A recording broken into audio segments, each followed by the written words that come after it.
tay Pape Siré Dia say nit dem bu ñu la war ni tay Pape Siré Dia Macky Sall boo tëddee man nga nelaw Pape Siré Dia abla gi ñëw may seen 20 février Pape Siré ngay gagné Pape Siré Dia ne xool kii dafay liggéey Pape Siré Dia xoolal ma li mu xewal ci réew mi lee Pape Siré Dia chemin daal amal moo tax ma ne àdduna bi soo xoolee li ma jaaxal mooy biir xarit yi bëggee ma jaaxal nit dina la reetaan bañ lu mu weex soo xoolee li ma jaaxal mooy yoo xam ne fi leen di jàppale ñuy liggéey loolu ñu nekk loo xam dana am it nga xam ne waajur yi ñu koy ñaanal xale ndaw yi ñu koy ñaanal merci comme par exemple Toumani Diarra ñu koy sant bu baax taxawaay ñu lay sant bu baax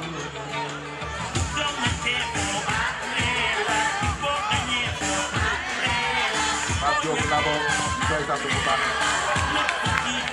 comme dañuy jàngante faw mu am ku may do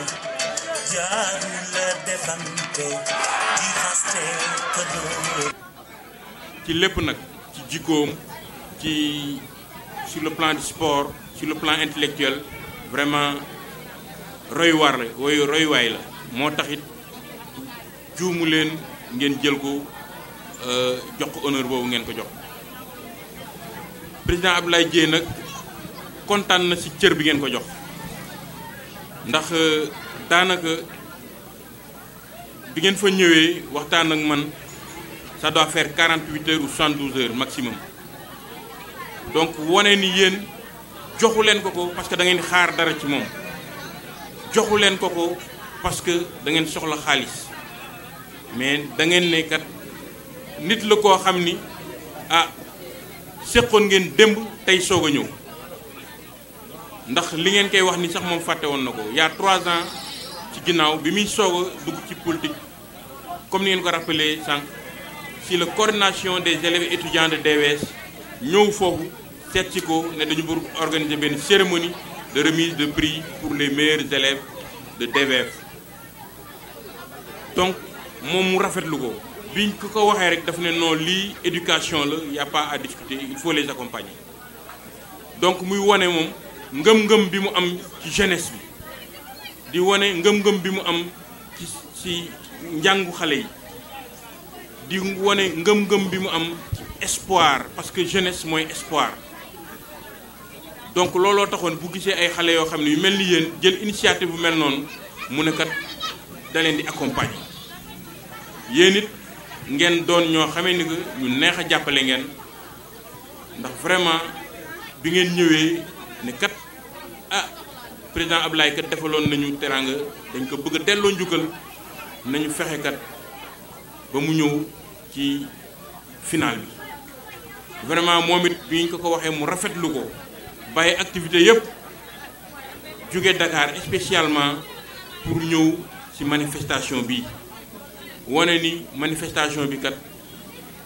yëg na ko ci xolam te nangu na ko ak kontante di leen wax nag président Abdoulaye Dièye li muy def yemalewu ko ci yéen rek wala ci bayal rek ndax moom dafa jàpp ni jeunesse thiessoise yëpp ci lépp lu ñu nekk rek daf leen war a mën a accompagner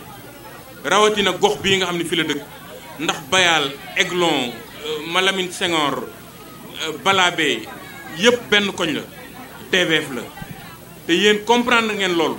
ndax lu tax ngeen def coordination des élèves étudiants de DVF comprendre ngeen ni benn gox la benn quartier la donc ñëpp dañu war a ànd doon benn c'est l'heure des grands ensembles loolu moo tax moom kat li muy def ni yemalewu ko ci yéen at bu ne ASC yi nekk zone bi yëpp ku ci nekk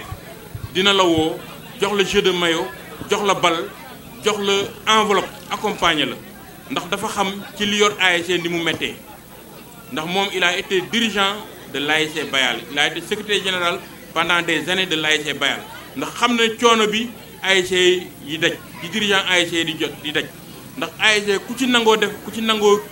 nangoo jàpp rek xamal ni yow mi vraiment da ngay jël sa temps di ci def di jël sa alal di ci def donc loolu c'est une mission noble looloo tax bu gisee ñi nga xamee ni que dañuy yëngu ci loolu dafay sawar di leen jàppale donc mi ngi leen ci remercier di leen encourager di leen wax ni kat li ngeen def ni c'est un pas mais il y a d'autres activités yoo xamee ni que ASC war na ko mën a def à l'image de l'ASC Bayal démb bi nga xam dafa regrouper xale yi comme ni ngeen doon def xale les meilleurs élèves du quartier jox leen ay prix envisager organiser des cours de vacances donc li ñu leen di ñaaxal mooy diversifier les activités des ASC bañ a yem ci sport bi rek bañ a yem ci football bi rek xamal ni dafa war a jàpp ci éducation bi jàpp ci santé bi surtout jàpp ci éducation xale yi nga xamee ni que surtout l'éducation à la citoyenneté bi nga xamee ni que c'est une actualité présentement même le président de la République à l'occasion du discours de la nation dafa appeler les Sénégalais à la citoyenneté au civisme muy loo xamee ni que bu nekkul ci nit rek dëkk bi du mën a dem donc dañ leen di appeler yéen ñi nga xamee ni que yéen a nekk en contact direct avec les jeunes ngeen vraiment accentuer accompagnement boobu citoyenneté civisme ainsi de suite parce que gis nañ ni loolu kat bu nekkul ci nit du nit l'insalubrité wax na ko donc ñun dañ ko ci war a fekk si commencé ak suñu dëkkuwaay yi génn ci koñ bi donc wane ni kat bañ a setum ginaar li ñu defee ci kër yi ñu bañ ko tuur ci mbedd mi xam ne mbedd bi ñëpp ne mbedd bi mbeddu Mbuur la donc lu ñu tuuree ci kër yi nañu ni ngi toppatoo suñu kër yi nañ ko toppatoo mbedd mi wut fu ñuy def mbalit organisé wu xool nan la ñuy defee vraiment nan la ñuy fexee ba suñu quartier set bu ko ñëpp defee dëkk bi dina set te loolu ça fait partie li nga xamee ni que président de la République daf ko woote ci discours bi mu def donc sama xarit sama frère Gossar laal na léegi lu am importance ci sport dafa war a boole nit ñi dafa war a tax nit ñi ñu xamante bokk ànd nekk benn bokk ndey bokk bàyyi tax nit ñi ñu mën a muñ mooy fair play te loolu bi ñëwee fii gis nañ ko ci wane nañ ni ñii doon football fii ñoo bokk ndey ñoo bokk bàyyi te gisuñu fi benn violence donc vous avez réussi vraiment un pari donc nu ngeen tuddee tournoi bi tournoi fair play donc wuyu na turam acteurs yi ci nekk aussi vraiment comprendre nañ seen message te capitaliser nañ ko defe naa dinañ ko continuer jëfee vraiment pour ne pas être long maa ngi leen di remercier di leen encourager di leen wax ni fi ngeen teg seen tànk foofu la en tout cas par ma voix le président Abdoulaye Dièye mi ngi leen di wax ni fu ngeen ko soxlaa il est à votre disposition pour vous accompagner dans vos actes nous vous remercions de votre attention. Merci.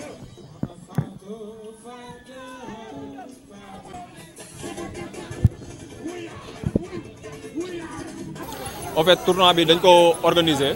pour fair play parce que dañoo xool ni buntu dépôt amoon na image boo xam ne violence la ko ñi ñu xamee woon ñu ne nag pourquoi ñun ñu jox ñu ASC bi depuis daaw ñu nekk ay ndaw ñu ne image boobu noonu il faut que ñu effacer ko loolu tax ñu woote woon tournoi fair play woo ci ASC yu nekk ci environnement bi nii ak ASC dëkkandoo ak Renaissance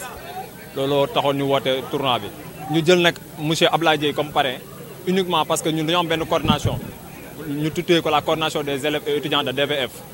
te suñu première sortie bi ñuy def il y a 4 ans de cela dañoo seeti monsieur Abdoulaye Dièye mu dugal ci loxoom bu baax a baax te boobu seeti woon nañu kilifa bu ne fii ci Thiès mais ñoom ñëpp dañoo wan ginnaaw mais c'était l'unique personne boo xam ne bañ ko seetee daf cee contribuer bu baax a baax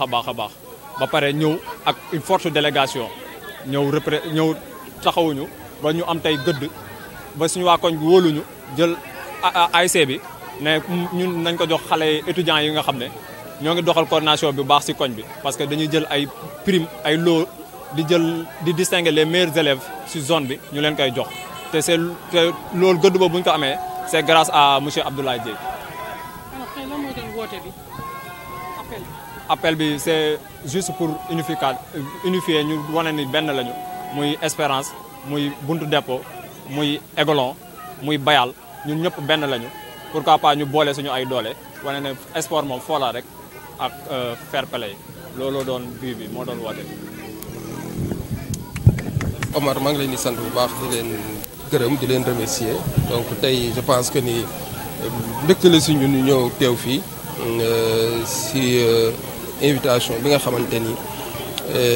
les jeunes de la coordination des élèves étudiants de DVF mais aussi particulièrement les dirigeants de l'ASC Buntu Dépôt ñoo ko organisé tey di initiative bu am solo parce que tey lii dafa woote te rassemblement dafa woote aussi fédérer les forces autour d'un quartier c'est-à-dire woo jeunes yi ndaw yi autour d'un thème pour que ñu war a xam ni comme ni ma koy yàgg di waxee rek ndaw dafa am solo ci réew donc bu ñu amee ay ndaw yoo xamante ni am nañ ay exigences civiques mais aussi am nañ engagement citoyen donc day jaadu des fois ñu mel ni ñoom yor